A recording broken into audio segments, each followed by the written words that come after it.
یہ ویڈیو لازمی دیکھیں. کسان مافیا نے مریم صفدر کی دھرگت بنا ڈالی ہے. ایک دفعہ یہ ویڈیو لازمی دیکھیں اور اگر پسند آئے تو لازمی شیئر کریں. جی یہ سنیں. ہاں ہاں اوئے ہوئے ہوئے ہوئے اے مریم نواز تیری زندگی ہوئے زندگی رکھتے اللہ تیری خیر کرے جتھے پائے رو بھی اتھے کوبرا نانگ رو بھی. السلام علیکم میرے بیلیوں.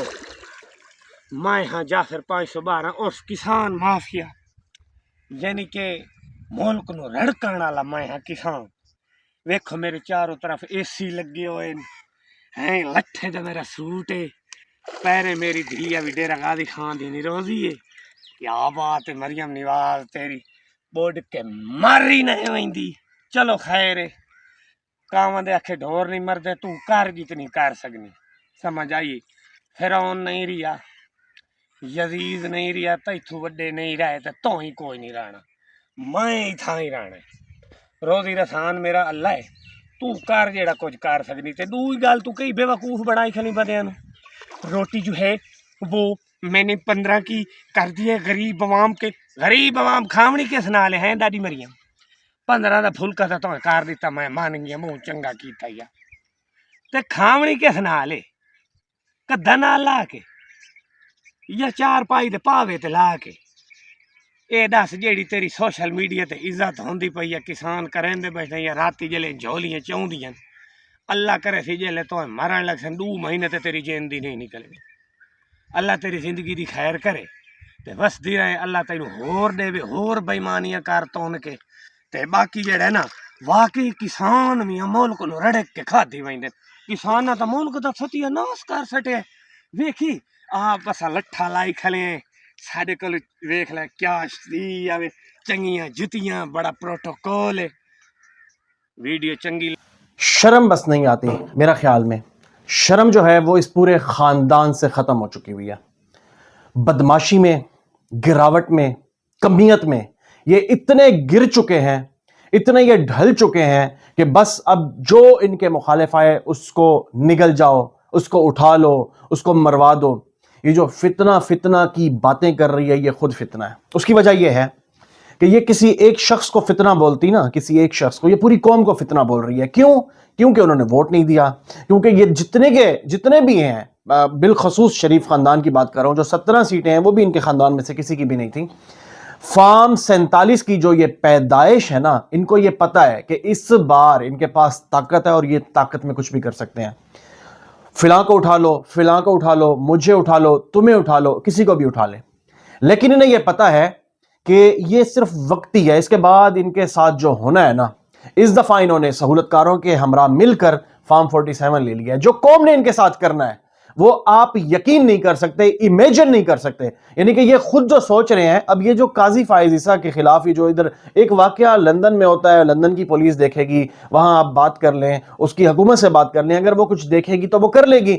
لیکن نہیں وہ ادھر کر رہے ہیں کیونکہ اس کی وجہ یہ ہے ان کے پاس چھپنے کی اور جگہ نہیں ہے. کیونکہ جہاں جہاں جائیں گے ان کا تعقب ہوگا تو ان کو یہ تو بہت کم تھا کہ وہ سفارتکار کی گاڑی تھی اور وہ لے کے نکل گیا تو لیکن ان کو بچنے کی کہیں جگہ نہیں ملنی. اب آپ خود دیکھ سکتے ہیں کہ رجیم چینج آپریشن میں جس نے کردار ادا کیا اس کا یہ بھی ایک بہت بڑا موہرا تھا. کیونکہ اس نے جب حکومت یہ بنی ہے 8 فروری کے بعد تو کس طریقے سے اس کو پروٹیکٹ کیا ہے. اسلام آباد کی 3 سیٹیں تو ہماری آنکھوں کے سامنے یعنی کہ کوئی 70-75 ہزار کی لیڈ تھی 90 ہزار کی لیڈ تھی. راولپنڈی ڈویژن کی بات کریں سیمابیہ طاہر کی بات کریں شعیب شاہین کی بات کریں علی بخاری کی بات کریں عامر مغل کی بات کریں شہریار ریاض کی بات کریں کس جگہ پہ وہ زین عباسی ہیں مری سے پنڈی ڈویژن کو جس طریقے سے بولا تھا ان کو یہ پتا ہے کہ اگلی دفعہ فارم 47 کی باری نہیں آنے دینی. حکومت نے ان کو اتنا رگڑا لگانا اس لیے یہ ہر چیز کو ختم کر دو یہ کر دو وہ کر دو تباہ کر دو. اداروں کو پیغام بھیجتی ہے کہ اس فتنے کو کچل دے. یہ تمہیں شرم آنی چاہیے. عوام تمہیں کچل دے گی.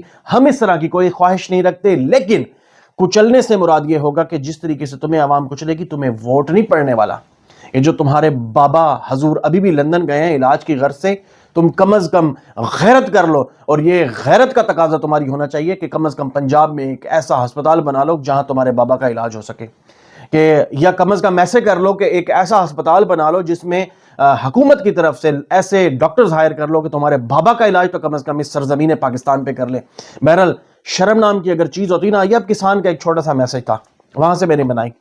کس طریقے سے بد دعائیں دے رہے ہیں, یہ سمجھتی ہے کہ یہ بچ جائے گی.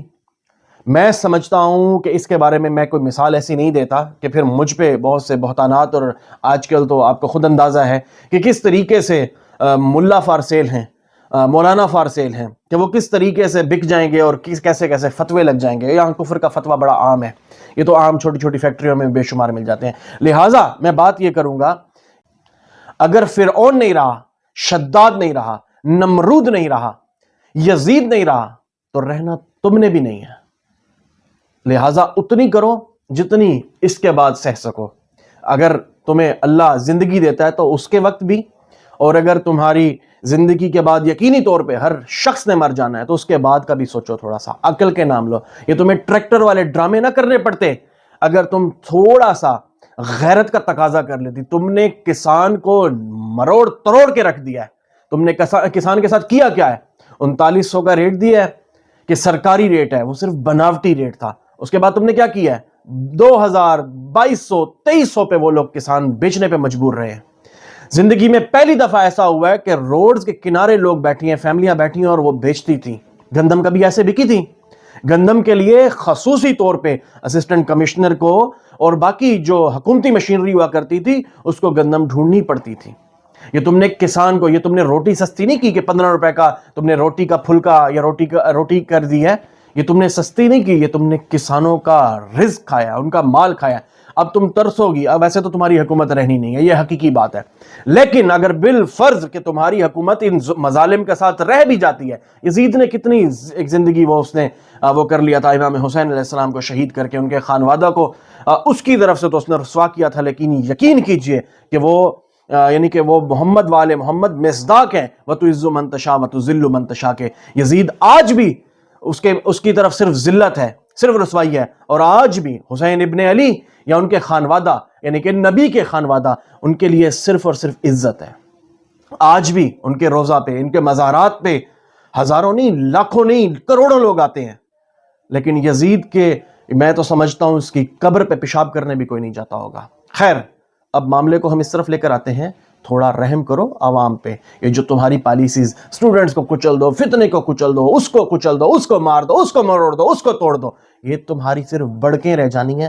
وقت بہت کم ہے اور وقت بڑا تیزی سے گزر رہا ہے, تمہیں آگے کوئی جگہ نہیں ملنی. لہٰذا اس طریقے سے کام کر کے جاؤ. ویسے تو تم فارم 47 کی ہو, تم جو بھی کام کرو گی وہ غلط ہی ہوگا, لیکن پھر بھی اگر تمہیں کوئی وقتی طور پہ سہولت کاروں کی وجہ سے موقع مل گیا ہے تو اس کو اپنے لیے ذلت کا سبب نہ بناؤ. ناظرین, ملتے ہیں پھر انشاءاللہ تعالی اگلی ویڈیو میں, اور تب تک کے لیے دیجیے اجازت. اللہ حافظ.